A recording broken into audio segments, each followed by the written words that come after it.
How to mention someone on Instagram Notes. Here's how. First, launch the Instagram app on your mobile device. Now tap on your profile icon located at the bottom right of the screen. At the top of your profile page, you will see a small note icon. Click on it to open the note features. In the text box, type your message.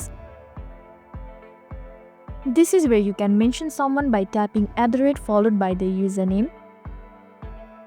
As you type @, Instagram will suggest profile that you follow at the bottom of the screen. Select the name of the person you want to mention from the suggestion, or simply type their full username. Additionally, if you want to change your privacy option, hit the followers to follow back option to control who can see a note. By default, it will be shared with your followers, but if you want to share it with your closer group of people, select the close friend option. Once you have written your note and mentioned someone, tap the share button to post it. Finally, the person you mentioned will be tagged in your note. Now you know how to mention someone in Instagram Notes.